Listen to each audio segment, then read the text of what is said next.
Hey, this is Evan Longoria of your San Francisco Giants, and you're listening to Torture Cast. You're listening to a podcast by and for fans of the three-time world champion, San Francisco Giants.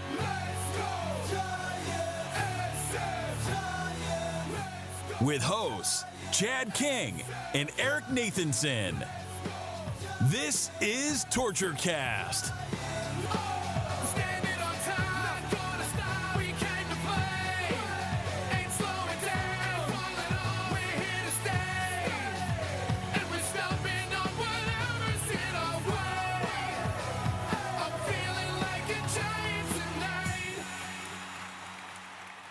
It's Tuesday, September 8th, 2020, and this is episode 206 of the Torture Cast, the podcast by and for fans of the suddenly playoff scenario building San Francisco Giants. And joining me to talk about the good news from the week is Eric Nathanson from Smoky, Nevada. Man, it's smoky here too. I don't know what's going on. I mean, California's just burning down. It doesn't matter. You even have gender reveal parties and, shit goes sideways, so... Apparently that seems to be the thing people shouldn't do is gender reveal parties. So if you've done one in the past, just thank your lucky stars. You made it through safe without any injuries. But it's weird having the haze because California and everything's blowing over here to Nevada right now. It's weird, but I'm glad to be talking about playoff possibility of Giants baseball. I'm going to use something you said last week and flip it back on you.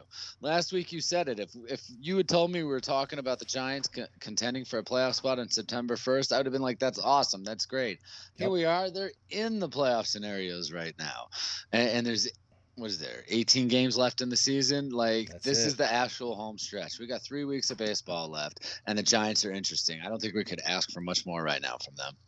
No, I mean, it looks like they're going to be relevant at least until, the last week of the season at this point, even if they have a couple of bad weeks. But the Giants have officially resurrected themselves to a 500 record, which is just remarkable considering that they were 8-16 at one point during the year. And now they're 21-21, as you note here, Eric. They've won 13 out of their last 18. So that's kind of a funny number because they have 18 left, right? So the previous 18, they had 13 wins and only 5 losses. I mean, obviously, if they continue at that pace, they'll be the number 5 seed or something, maybe even better than that. They may even eclipse the Padres. But that's actually really important because they do play the Padres a heck of a lot during these last 18 games. And that's going to say a lot into figuring out what the Giants are going to do. But, I mean, Jesus, if they started the season 13-5, we'd be like, let's get the division, baby. Exactly.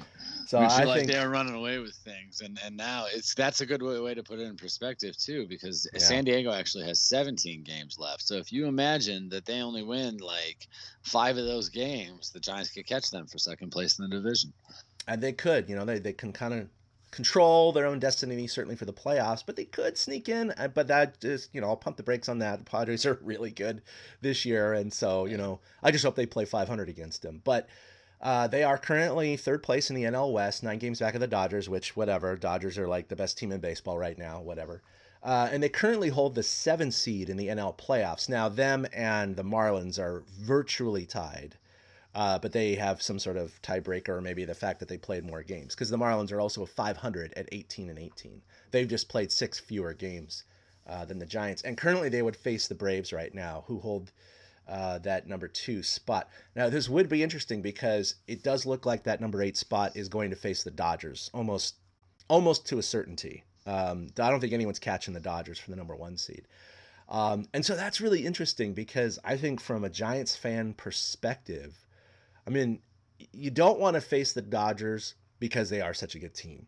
But at the same time, we're their rivals. And that would be just, there'd be something so, I don't know, schadenfreude about it, wouldn't it? I mean, if they went into Chavez Ravine and took 2 out of 3 games there and moved on and bounced the Dodgers from the playoffs, I mean, that would just be, sprinkle in a Kershaw choke into there too. For Giants fans and just the rivalry in general, it's like the perfect fit of what should happen. But I'm kind of now leaning towards the idea of what if the Giants shoot their way up to the 4 or 5 seed, and then they get to play the Dodgers in the second round, just so we get pictures of Dodgers Giants postseason baseball at Oracle. Yeah. But I'm with you. There's way more fun in them being the 8th seed and going to Dodger Stadium Because we talked about it last week or 2 weeks ago. They finished 4-6 against the Dodgers. They are not scared of the Dodgers. No. So if they went in there, they'd be loose as can be, and they would totally have the shot. That's why this team's already so fun and interesting, because they totally know they're playing with nothing to lose. Yep. Everything seems like house money at this point. So that would be the ultimate. Even if the Giants were to lose in the next round, we'd all be totally okay with that, because we get to hold 1988 over the Dodgers fans. We then get to hold that. I interact with a lot of Dodgers fans on a regular. I know you interact with Dodgers fans, and sometimes that's the most fun part of this rivalry, is just being able to hold a little something over each other. Yeah, I playing with house money is a perfect way to put this. If the Giants were to get the 7th or 8th seed, let's take a poker analogy, right? You get a free entry into the World Series of Poker. It's like, whatever, you get bumped out in the first round, you're not going to cry about it, right? You're going to be disappointed, but you're not going to cry about it. If the Giants go in and face the Dodgers or the Braves or whomever, hell, they're just happy to be in the tournament, And if they get bounced, they get bounced. They're not an elite playoff team. We know they're not, right? I think they're proving to be better than we originally thought they were at the beginning of the season. And those are some really good signs for the years to come, that maybe Farhan kind of knows what he's doing. And, he's proven it with the A's and the Dodgers, and now he's starting to prove it with the Giants. So, if they make the playoffs and get bounced, I'm not going to cry over it. It's not going to feel like 2002. It's not going to feel like 2016 against the Cubs. It'll just be like, well, they had a shot and, the better team probably won. But what if crazy shit happens? And, any team going into that tournament, even the worst team in baseball, you could take the Pirates, and they still could take 2 out of 3. So that's the beauty of it. And to be honest, this is the year not to be a number 1 seed, as far as I'm concerned, because it's so dangerous. Yep. Normally that first seed, you at least have 5 games. You have a little bit of a buffer to make a mistake or two. In a 3-game series, man, Kershaw chokes game 1, and now you got to win the next 2, and you're the best team in baseball. So it's going to be managed, those 3-game series, in a very different way than any postseason series has. I know there's always a sense of urgency, but it's almost like the wild card game on steroids, because these managers are going to be playing to win each game. I can't imagine that a manager is going to throw in the towel unless they're losing like 10-1, 11-1, and be like, okay, well, you know what, this one is done. I think any time a team is within 4 runs, they're going to throw everything at the kitchen sink during that series, because you just need to get past those 3 games. And you don't want to be remembered as that number 1 seed. Everybody will remember when the 16 beats the 1, in college basketball. It'll be very similar in baseball this year if that happens. And thankfully, we don't have to worry about that as Giants fans. We can only be the team knocking off the number 1 seed instead of getting knocked off. Yeah, we're not going to get knocked off. And just to take another little aside, I was thinking about how we already know how weird it's been to watch baseball without fans in the stands. But, they're regular season games. They win. They do a little high five. They do a little socially distant, celebration, and kind of just go in the dugout in the clubhouse and take care of business. I can't imagine what these celebrations are going to look like in the postseason, especially the league championship and the World Series. Whoever wins, there's not going to be any crowd. It's going to be the strangest scene. You're going to hear all them whooping and hollering and probably saying, dropping F-bombs. Yes. It's going to be one long mute button for like, a minute and a half after everybody wins, and the cameras are on the field with them celebrating, just because there's going to be so many. Yeah, we did it. Yeah. Oh, gosh. But I was just kind of like, it's a little sad. It's just like, it's weird. The home fans aren't going to be there to enjoy it. But God, that's not something regardless, to think about. It's what we got. Wow. I know. It's very odd. No matter who's in the World Series, right? We're coming up on, 7 weeks away from kind of that scenario happening. All right, well, let's talk about the week that was, Eric. It was a good week. They went 4-2. And, to be honest, those 2 games were frustrating, right? And they're gonna have their stinkers. They're gonna have the ones that they let get away. I get it. But let's start out the week with Tuesday. Of course, we recorded last Monday. They absolutely demolished the Rockies in Colorado. Not surprising, you get a higher scoring game, but it did tie the Giants franchise records for runs and hits in a game. And of course, the highlight was Alex Dickerson with 3 bombs, 2 doubles, 16 total bases, which is now a Giants record. And that last double he hit, Eric, I mean, they said would have been a home run in 29 out of the 30 parks. And, and the one park it wasn't is where they were playing. The one park, yeah. But here's an audio highlight of Dickerson's third home run when the Giants were already cruising 13-2. Dickerson goes the other way, hit well. It is out of here. He's got a 3-homer game. He's got 3 more RBIs, and it's now 16-2. Have a night. Wow. Have a night indeed, Alex Dickerson. And of course, you had some other teammates who jumped in there as well. So you had 3 different Giants with 6 RBI with Cron Solano. I mean, I never even heard of that before, Eric. That was crazy. That was the most ridiculous drubbing we've ever seen, and it just happened so fast because Crawford hit a 3-run homer in the same inning. Dickerson hit that 3-run homer, so they were up 9-2, I believe, heading into that inning, and then all of a sudden, bing bang boom, it was 16-2, and this game was in the books, and it was just can Dickerson hit a 4th home run? And he had 2 shots at it. He got walked in the 8th. And then he hit that double that you mentioned in the 9th, and I really thought he would. And that was the only inning in the 9th that the Giants didn't score. They had the chance to become the 4th or 5th team to score in every single inning in a baseball game. Ironically, the Rockies were the last team to do it about 20-something years ago. And the one inning they didn't score was when Colorado put a position player on the mound. That's the irony of it. Baseball is the greatest sport in the world, if not for things like that. I mean, that just doesn't happen in any other sport. That's the wackiest kind of thing. So you mean a guy who doesn't make his living pitching was the only guy to get this team out? Yup. Oh, I don't get it. No, you don't. No one does. No one does. I mean, that happened this year with the Giants, right? When Tyler Heineman went out there and threw up a scoreless inning. It's not that balls weren't hit hard. He gave up that double to Dickerson, which would have been a home run almost anywhere else. Or if he had pulled it slightly, it would have been a home run. But, I mean, hey, look, it was fun to see that. That was, and you note here in the show notes that their run differential was a -19 before the game began, and they finished the night at -1. They almost erased that entire deficit it was so in one close. night. Yeah, and as of right now, they are 21-21, and their 0 run differential, and their expected win-loss is 21-21. So the Giants are performing kind of exactly right at the kind of the average of Major League Baseball right now. So they're kind of the model for mediocrity.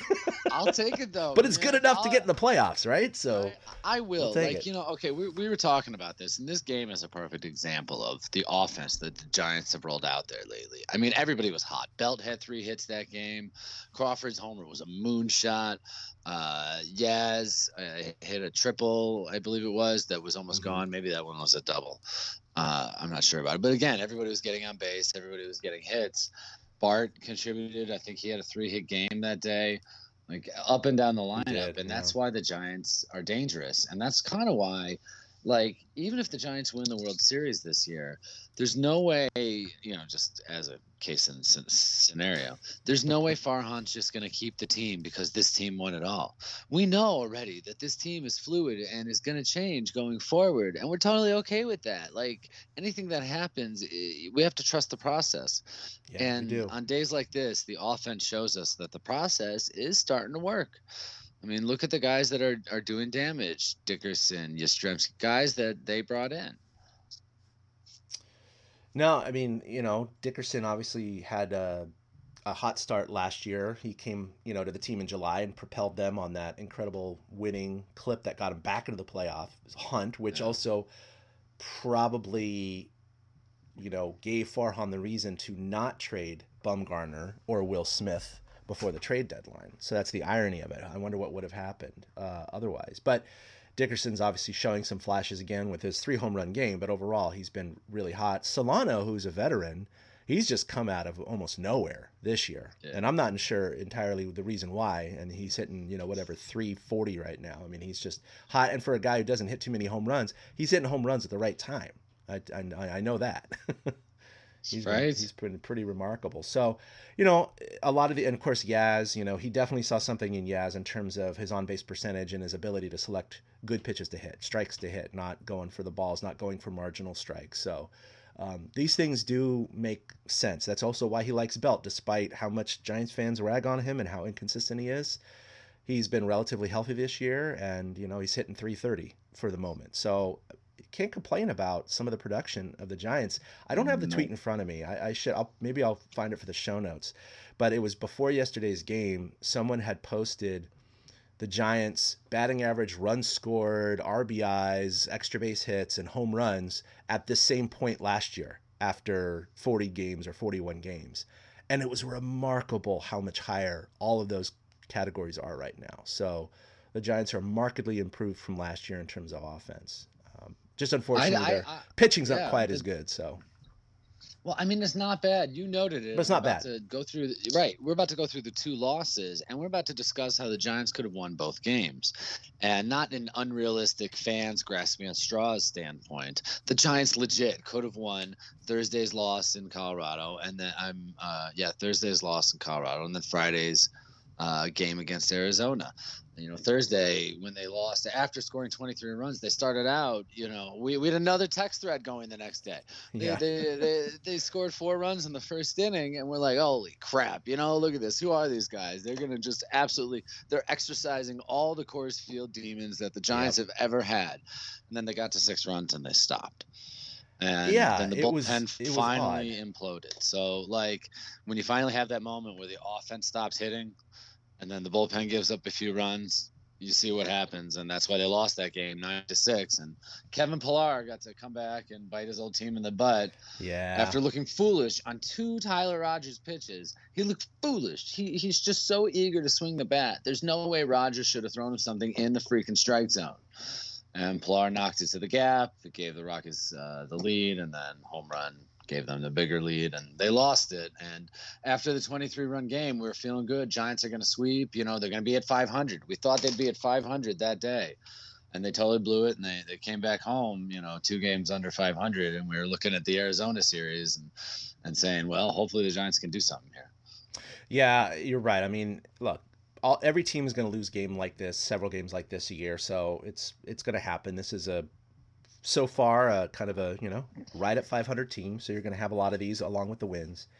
But it is one of those games, despite it being in Colorado where runs come just like that. They did have a 5-run lead, going into the 5th inning, and still a 4-run lead going into the 6th inning. And so that's where it does get a little frustrating, that the bullpen just couldn't hold it and the offense couldn't tack on, because they had those 6 runs by the 4th inning. Like you said, 4 runs in the 1st, they tacked on in the 3rd and the 4th, and it was that big 7th inning where the Rocks scored 5 runs with that Kevin Pillar hit that broke the tie, unfortunately, or gave him the lead, I should say.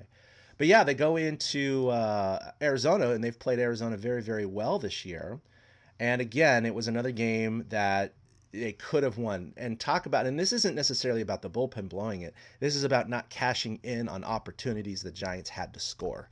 And it wasn't just the highlight with that boneheaded play that Dubon made, but they basically loaded the bases in this inning. And I don't know, you want to say what happened, because he's a kid and things happen. But there was a fly ball to the outfield, but it was medium depth, and it was to right field. So it was Cole Calhoun, who has the strongest arm in Arizona's outfield. Mm-hmm. Granted, Steven Duggar was on third base, and so Dubon at second base was just watching the runner in front of him and following what he did. If that guy tagged, he was going to tag, because the throw's coming from right field. The throw to third base is the farthest throw for that guy on the diamond. Yep. So that is a sensible move, tagging up on a fly ball to right field, but you need the fly ball to be at least medium deep to deep, as opposed to medium shallow like it was. And Calhoun has an arm.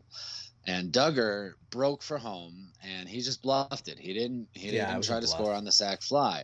And Doobie saw Duggar break for home, and he just put his head down and started running. And then when he put his head back up after getting about a third of the way to third base, he realized, oh crap, I'm naked. Stopped. I have to get back to second base. And by the time he was able to get back to second base, he was too late, and he was actually called out for being out of the baseline. But I do believe he got tagged as well by the Diamondbacks. which is ironic because I think, no, they couldn't have just stepped on the base. It wasn't, but it totally blew the game. So instead of the bases loaded with 1 out and another opportunity to push that run across, the Giants were then at first and third with 2 outs, and obviously they did not score, and they didn't score in the next inning, and they lost by the 6-5 final. Yeah. So just 1 run would have tied it, at least extended the game, and anything could have happened. So it was back-to-back losses where it felt like the Giants had opportunities. That's all I could think with the Friday game was opportunities, like you said. Yeah. There was multiple times they left runners out there where they had a chance, and it just didn't come through. But that's going to happen.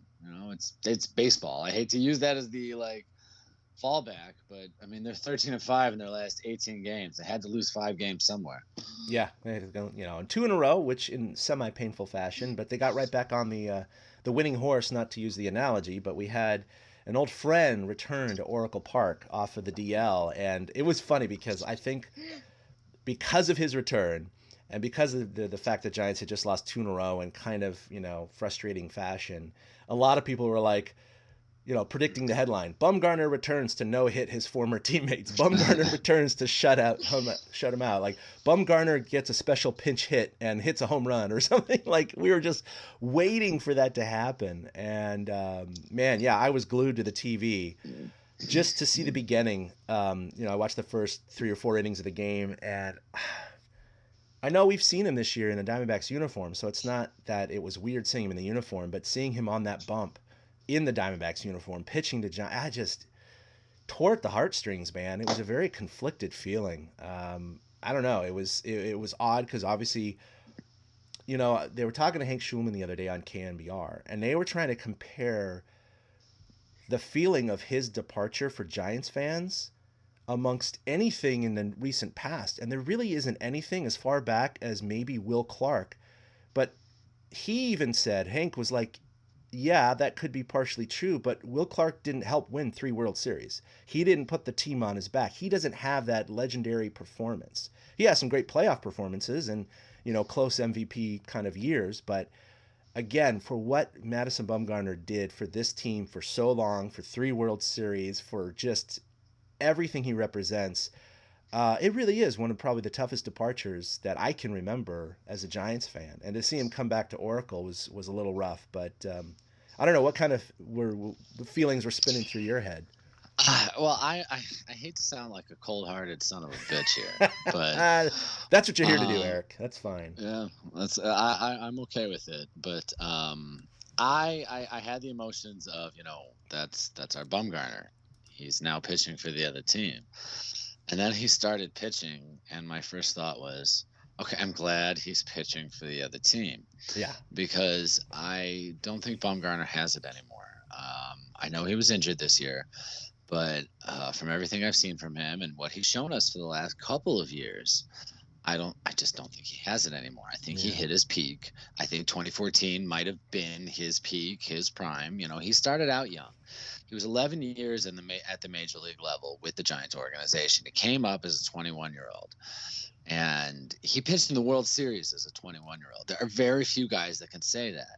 And then he went on to do it again as 23 and a 25-year-old. So then the 2014 year that he carried them, he was 25. That was his peak. He's on the downside now, and if he doesn't adjust what kind of pitcher he is, he's going to flame out. And he's not going to be pitching at the major league level anymore. So as the cold-hearted son of a bitch that I am, it was not hard to watch him throwing. It actually delighted me to know that his name was getting him the recognition to keep throwing pitches, because I don't think he has much. His breaking stuff doesn't move. Yeah, he snaps off a curveball every now and then. It looks like the old bum. But he missed his spots so much. That's the key right there, Eric. So as I'm watching him pitch, obviously one thing I was watching for was velocity, right? And obviously I was conflicted in the sense of I just don't like seeing him on the mound in Oracle Park. It just doesn't feel right. But obviously I still wanted to beat the Diamondbacks. I just wanted to do it in a way that wouldn't destroy his stats or expose his flaws, because I'm rooting for the guy personally. And what he's done prior to the start was really sad, right? I mean, fastballs were 86, 87, not 89 to 92, right? His curveball was not very snappy. He was missing spots, but then, of course, he goes on the DL. It's a back issue. So it's like, okay, Maybe that's all it was. I'm hoping that he comes back to some level of Bumgarner right? As long as it's not beating the Giants. Like Right. if he gave up 500 runs, I'm fine with that. I just didn't want to see him tattooed personally. I'd still want the Giants to win, but in a weird format. But I agree with you. Even before the audio highlight I'm about to play, he clearly was not hitting his spots. You saw a catcher lining up, and he was off by 1 to 2 feet consistently. Yes. It wasn't even like the glove was drifted every single pitch. Yeah, he was not hitting his spots. His velocity was slightly up, but it still wasn't what he was even just last year or a couple years ago. But Arizona still stuck a run here in the first inning on nobody out and took a 1-0 lead into this bottom of the second.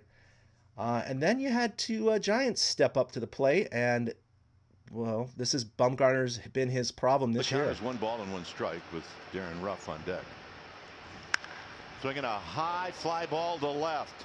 Peralta back, looking up, out of here. And this game is tied. And that first one by Longo was no cheapie. He knew it was gone. Bumgarner knew it was gone. Home run number 5 for Longoria. And then you had Darren Ruff. Ruff drives one to center field. Varsho back, looking up, out of here. And the Giants take the lead. Wow.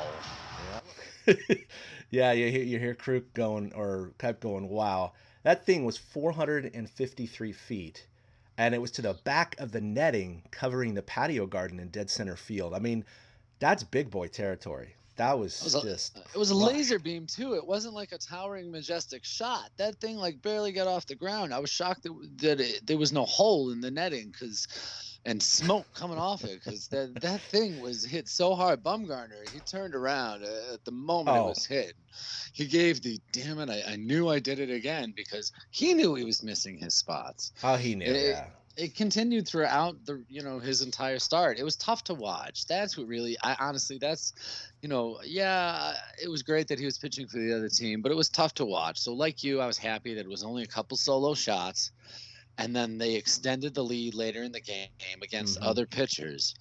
No offense to Bumgarner getting the loss. It would have been cool if he didn't have to get saddled with the loss. But honestly, he deserved it for giving up those 2 home runs and not pitching that well. The Giants really should have scored 5 or 6 runs off Bumgarner.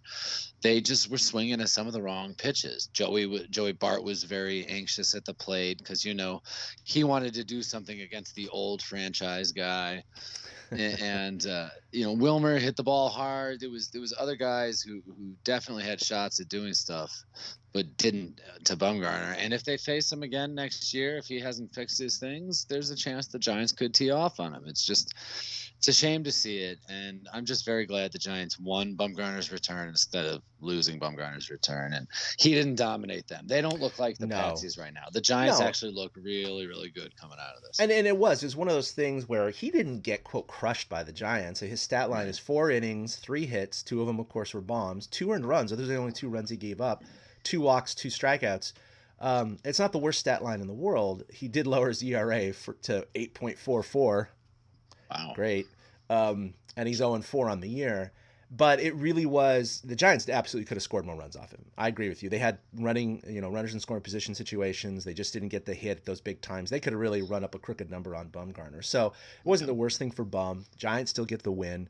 But again, seeing his velocity and missing the spots. I mean, you and I are used to watching, all Giants fans are used to watching him most of the time, especially in the playoffs. I mean, just Posey puts it down, boom, he hits it. Posey puts it over here, boom, he hits it. It's just, he doesn't miss. And right now, he's wandering. He's all over the board. And I do agree. His biggest miss was on that. How he likes to bust fastballs inside or throw a tight curveball at your fists to a right-handed hitter. Mm-hmm. And every fastball he tried to bust inside to a right-handed hitter drifted back out over the plate. So he's not finishing his pitches the same way he used to. So I don't know if it's mechanical or, like I said, he's just on the downside. Yeah. But, it did. It made them look good. And thankfully, it didn't make him look like a fool at all, because it was nice for the Giants to get back winning again after 2 frustrating losses. They were able to hold on. I believe they gave up a run in the 9th. I think that was a theme this weekend, was giving up a run late to the Diamondbacks. But they were still able to hold on. I don't remember. That wasn't Coonrod's night? Yeah, it was a one in the set. They gave it one in the 7th and one in the 8th. They didn't give up any in the 9th, but still, yeah, they had a 4-1 lead and then started to get a little hairy there. But Watson came out for the save. So the last inning, he had a perfect 9th, which is great. And that's, by the way, the first save he's had all year, which I found. Again, at the beginning of the year, I even drafted Watson on my fantasy team because I thought he was the guy that was going to be best suited for saves. One of the nice things, too, at the end of the Bumgarner game was Dubon had the boneheaded play the night before by getting caught off second base. And in the 6th, he and Joey Bart, who are hopefully part of the future, they had back-to-back triples. Doobie drove, I don't remember who he drove in. Maybe it was Dickerson or somebody. And then Bart drove in Dubon with his own triple. And that's why they were able to hold on 4-3 because, you know, like we said, it got tight at the end. And then it was a good start because it started a 3-game winning streak. Because Sunday, it's Cueto Day. Dia de Cueto. We always figure, okay, the Giants. It's not that we figure Cueto days are a win. It's not like a Timmy Day back in the day. No, but we know when Cueto takes the mound, the Giants have a chance to win the game every single time out. And once again, Cueto, he was kind of rocky, but he fought through some things. In the 5th, when he got a strikeout, I don't remember who it was he struck out, but he got a strikeout to end the inning. He walked off. I'm sure he was cursing. He was saying things. He was like, it was the 4th. He was saying things, cheering more animated than we've seen Cueto in the past. Mm-hmm. But he only threw 4 2/3 inning, and Berrigar came in to vulture the win after Solano hit his big home run in the bottom of the 5th inning. And then Belt added a pinch hit home run. It was just kind of like Sunday afternoon baseball. The game started, it cruised along, and it went away. And thankfully, the Giants are winning those games instead of losing them now. That's what's nice to see the stability of these wins. I know it's Arizona and they're in last place in the division, but you had the 4-3 win against Bumgarner, then 4-2 with Cueto. Just kind of a nice standard game. Couple big hits. It's all you need. Bullpen holds it, right? And then you roll right into Monday with a very similar thing with Kevin Gausman. He had a great game, 9 strikeouts and 6 innings pitched. And I myself did not get a chance to watch the game yesterday. We were so busy. I did watch all the highlights. Of course, Darren Ruff with the bases loaded single there, which was great. And I know that you wrote right here that Dick left after fouling a ball off the knee, but it looks like it's a contusion, and it's going to be just kind of day-to-day x-rays were negative. So hopefully not too concerning now. But there was an interesting note about Gausman after the game, and they were talking about how he literally packed his stuff. He packed everything because he assumed he was going to be traded. And he said the only downside of this is he had to unpack. He's like, yeah, packing before a trade just makes it so much easier because you just go. And people are like, okay, like, interesting. I kind of like that mentality, though, because then he's not surprised if it happens. He doesn't have to sit there packing his stuff being like, what did I do wrong here? How come this team doesn't want me? I wish I could be a part of this future. At least that way, like he says, if he gets the phone call, he just grabs his stuff and goes. I respect that, but I think the way Gausman's pitching, I don't think he's going anywhere. I really think the Giants are going to hold on to him. I mean, he had 9 strikeouts in 6 innings, and he just beautifully worked the fastball changeup combination. And it's some of the best work I've seen a Giant do since Jason Schmidt used to do that, where he would just he'd get you to chase the higher fastballs and get you to swing at those changeups that are just dropping off the table. And that's so funny that he had his bags packed, because I think Gausman, he's happy to be a Giant. I'm happy he's still a Giant. He's fun to watch. The guy's a bit of a bulldog out there. He's a competitor. He really bears down. He's somebody I can see being a number 3-4 starter. I could totally see him starting a game 3 in the playoffs behind Cueto and oh, hell. I mean, he might be their number 2 at this point. I mean, yeah, he is at this point. Just because he has his stuff. Yeah, his stuff is so electric. So, he's got good high velocity and everything. And, but he did say he didn't want to have any misconceptions about him packing. It's not that he wanted to leave. It was just like a psychological thing he did. Right. And he said, look, the guys really believe in this team. We really believe we can go far. So, and look, he comes right out and he has a wonderful game after the trade deadline. So that all bodes well, right? It looks good for him. And he had 2 wonderful games after the trade deadline. Sorry, yeah. He was the starting pitcher for the 23-5 game. Correct. Yeah. And I mean, there were moments in that game too he had trouble. Yaz bailed him out with one tremendous play in right field. But there were still moments when that game was teetering, when it was only 6-1, and Gaussman still was able to bear down and do the things. He looks like a keeper. He could be in the rotation for a couple of years. Yeah, for sure. All right, well, let's talk about who's not. You want to take it away for the last 6 games? Yeah, who's hot? Because we're going to skip who's not later because, I mean, the Giants are just on fire. This offense, they started the week scoring 23 runs.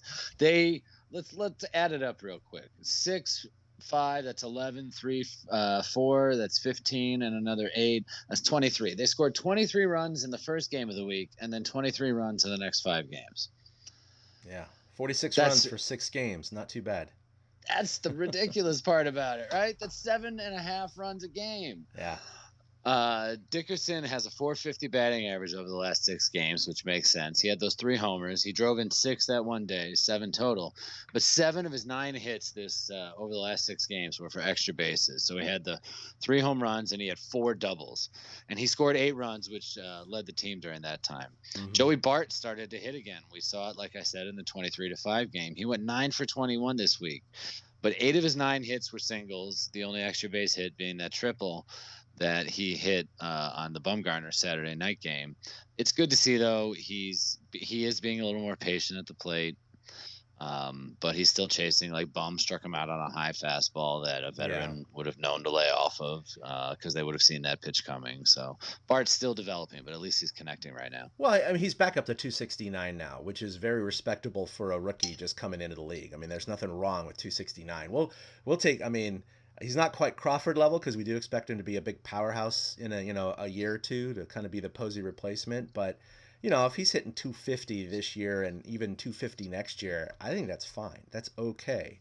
He needs to up that a little bit, but again, his strikeouts are what really kill him. I mean, that's basically half of his at-bats end up in a strikeout. If he could reduce just that a little bit, just 20-30%, some of that percentage will turn into hits and his average will just naturally raise. So I'm sure they're all working on that. So, I mean, his BABIP is probably a little good because he hits some rockets right at guys, and it really handcuffs them and forces them.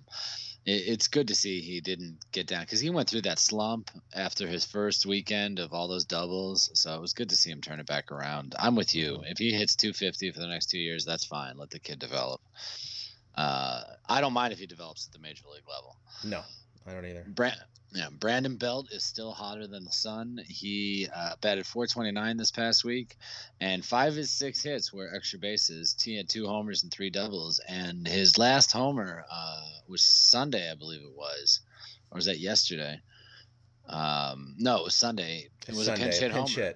Pinch hit homer, yeah. It's like his 5th or 6th pinch hit homer ever, and it's just he came off the bench and he's like, whatever, I got this. Yeah. I love the Belt bat drop, I really do, and we got to give him credit for being as on fire as he is. He was hitting 500 recently over a 10-game span, and his batting average is at .330 for the season. And as a guy who started off rough because he was coming off injury, this is the Brandon Belt we've always wanted to see. And I don't know if he's playing for another contract. I don't know if Farhan's looking at him thinking, oh, good, maybe I can trade him in the offseason. Mm-hmm. I just know that Belt has seemed to put a jolt in this lineup because ever since he started hitting, they started winning. Yeah, and Gabe Kapler is also, if you've noticed, he's adapted his managerial style from the beginning of the year to now. Before it really was exclusively matchups, righty-lefty, that kind of thing. He's starting to go away from that. He will play Belt. He played Belt against Bumgarner, right? So he is batting Belt because he's the hot hand against lefty pitchers, and he's hitting them really well. He's not always playing Crawford, but he's been playing a little bit more than he did at the beginning of the year, no matter who's out there. So, it's good to see your manager adapt to the way the team is performing and the way individuals are performing. It's not 100% just by the numbers. It's a feel of the game, too. When a guy's hot, it doesn't matter who he's facing. He's brimming on confidence. He's on a hot streak. Play the hot hand, and I think you're seeing him do that a little bit more. So it's good to see, I think. I'll give Kapler credit there. That's part of why I've ripped Kapler is I don't feel like his game management, game flow, his sense of the game is there all the time. And he's done really well with the position players. He still has some hiccups with the bullpen. He still trusts Tyler Rogers a little more than I would personally. Yeah. It's just an example. But Frisbee slider.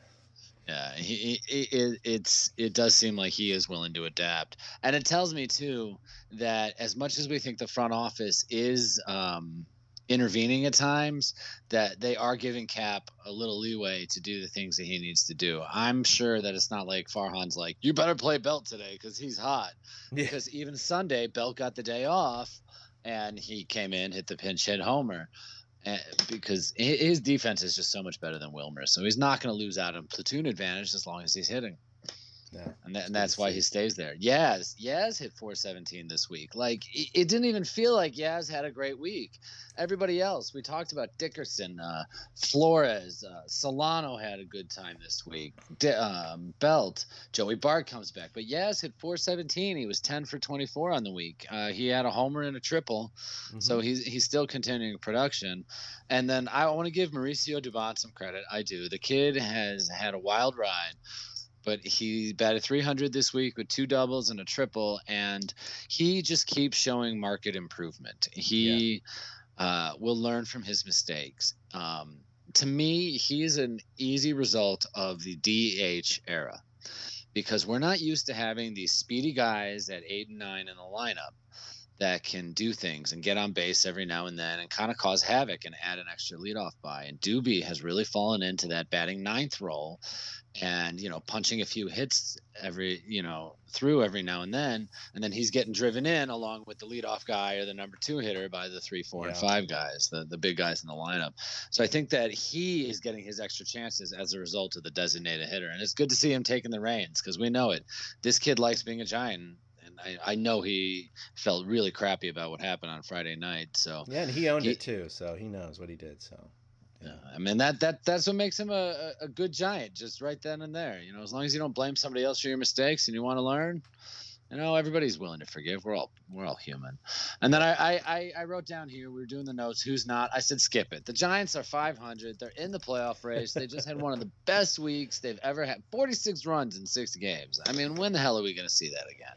23 runs, 27 hits in 1 game. When are we ever going to see that again? So everybody. Well, hopefully next week, but they ain't going back to Colorado though. We'll talk about the upcoming schedule. It's a lot tougher than the Rockies and the Diamondbacks coming up for the Giants. So very true. So we had a list of transactions this week. Nothing too earth-shattering. Back on September 1st, they recalled infielder Daniel Robertson from the alternate site, and he's been getting some playing time. He's been looking okay. He doesn't seem particularly good or bad either way. So we'll just see how that develops. I honestly didn't really know anything about him. He's definitely one of those guys who flew low on the radar. I've never really even heard of him. The option Duggar on the 5th back to the alternate site. And, they activated Austin Slater from the 10-day IL. They recalled Rico Garcia from the alternate site a couple of days ago, along with optioning Andrew Suarez in his place.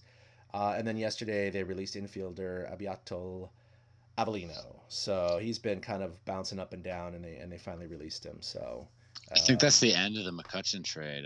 I think that's the end of the McCutchen trade. Yeah, unfortunately, because they had gotten him from the Yankees, and he just never developed into what they kind of had envisioned. So unfortunately, some swings and misses, but it happens.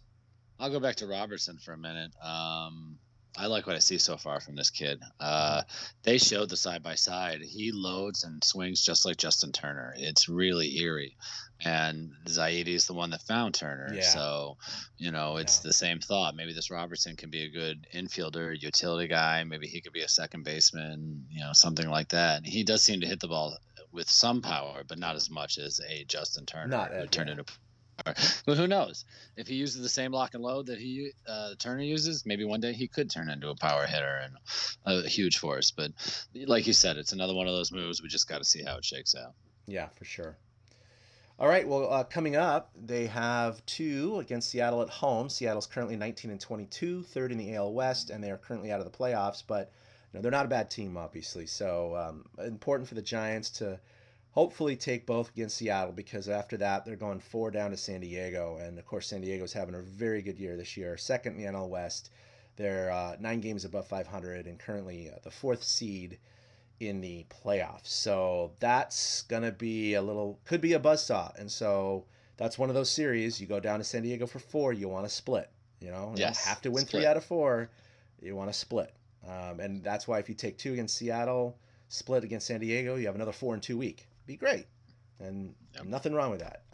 Obviously, if they split everything, it won't be the end of the world, but you got to avoid that losing 3 out of 4 against San Diego. That's what you need to avoid. So. And San Diego's a buzzsaw. They really are the hot team right now. It's funny, on the flip side, just as a quick little note, the Texas Rangers, since they whined about Fernando Tatis swinging and hitting a grand slam on the 3-0 pitch in a blowout, the Texas Rangers have gone 3-17 since. Has it been that bad? Game. It's been that bad. And the San Diego Padres, as you said, are 9 games over 500. Oh, my Lord. Securely locked into the playoffs at this point. And they could challenge the Dodgers if the Dodgers fall apart, but that's not happening either. They're a fun team to watch, San Diego. If the Giants weren't in the playoff race, I'd kind of pull for the kid brother a little bit. Yeah. But since the Giants are in the playoff race, we need to see them beat the Padres a few times, at least be competitive. And then we need to root for the teams on the other side in the East and the Central that are playing the other teams around the Giants in the wild card, because there's no cross division play. No. So like seeing it where they are in the standings at 7. So who's below them? It's Philly's above them now. They're on but they got to root for Philly against teams like the Marlins now. You know what I mean? They got to root for the it's Cubs true. The Marlins are right there at 500. You know, you got other teams that are only a couple games back, right? You got the Mets, the Brewers, 18-21, so they're kind of right on the heels of the Giants. The Rockies, obviously, 20-21. So yeah, I mean, there's no doubt that we need some of these other teams to take care of business in the East and the Central, and of course the Rockies. Are the Giants done with the Rockies? Or do they have one more series left? They're done. The Giants, I believe, shake out Seattle, San Diego, Seattle again, and then who's the other West team? Arizona, LA, San Diego. They're done with LA, Arizona, and Colorado. So it's just the Padres they have left this year. Yeah, bringing up the entire schedule here because they only have 18 games left, which is insane. 9 I know home, 4 of them against 9 the on the road. Mariners. Yeah, the internet is not forgiving today. There we go. They do have one more. Yeah, so they have 4 games left against the Rockies. That's a 4-game series at home. So that'll be interesting. In fact, that's their next and last homestand. So they finish with 2 against Seattle, right, tonight and tomorrow, which, by the way, I do have credentials for tomorrow night, so I'll be covering the game at Oracle Park. And then they go on the road for the Padres. Will bring their next podcast to you probably next Monday. Then 2 on the road in Seattle, then 3 on the road in Oakland. They have 2 off days that following week. And then they wrap up the 2020 regular season with a 7-game homestand, 4 against the Rockies and 3 against the Padres. So yeah, 7 out of their remaining 18 games are against the Padres, and so that's and 4 against the Rockies, and they may factor in the wild card race too. So I mean, they got a lot of control coming up. It doesn't hurt either. They have an off day next week. This is the stupidest thing. They have 2 off days the rest of the year, and they're next Monday and Thursday. I just don't get it. But I mean, I do get it because it's 2020. But after the Seattle series, they can come home. Because they have 3 against Oakland, and the Giants can sleep in their own beds for the Oakland series. So conceivably, the Giants get to sleep in their own beds for the final 3, 4, 10 games of the season. Yeah, I think it's an advantage. I think sleeping at home is always an advantage. I know I like it in playing as a poker player. I love that I get to go home and sleep in my bed at night. When we used to take trips to other places and I had to go back to a hotel room and I knew I had to worry about checkout the next day and things like that, that hung over me. And these guys, granted, they don't have to worry about checkout. These guys get to go home and sleep in their own beds, even though they're going on a 3-city trip. It's really only 2 cities. Right. So that could work in their favor. But the A's are a good team, as we saw earlier this season. So they definitely got their work cut out for them. No, they do. They got Seattle's the only under 500 team they're going to play. The Rockies, I just kind of still count as 500 right now. I know they're technically a game under, but by then, who knows where they're going to be. So, yeah, not the easiest road, but at least it's not like it was at the beginning of the season. So they just got to catch the Padres, hopefully, when they're sleeping. So, all right. Well, I think that's going to do it for episode 206 of the TortureCast. You can follow us collectively on Twitter at TortureCast or like us on Facebook, where we share everything there. Visit our website at torturecast.com. We're going to post this video on YouTube and on our website. So if you always listen to the audio podcast, you can take a look at our ugly mugs if you'd like. Or if not, if that is sensitive to, sensitive stomachs, we understand. But it's always there to check it out. You can follow us individually, myself at ChadK21, of course, Eric at 2 Out Hits with the number 2. And that's about it. So, yeah, we got 3 weeks left of the regular season. We probably got, 3 more regular season podcasts, and hopefully we're doing playoff baseball, baby. We will be. We'll be doing a playoff this year. I feel that this offense is too good. Yeah. No, everything's looking really good. So it could be our first playoff experience since 2016. Now that may not sound like a long time for a lot of teams, kind of long for Giants, but it is another even year, and in a crazy pandemic and crazy world, why not? Just go in as a number 8 seed, number 7 seed, or maybe even better, and just wreak havoc. So we look forward to the next 18 games. But until then, we'll see you next week for episode 207. A boom. Believe in. A big thank you to everybody for listening to the Torture Cast, the podcast by and for fans of the San Francisco Giants. Follow us on Twitter at TortureCast. You can also like us on Facebook or check out our blog at torturecast.com. I also want to say thank you to Ashcon and Bailey for letting us use their song Feeling Like a Giant for our intro. For Ben Lee and Chad King, my name is Willie Dills saying, we'll see you next time.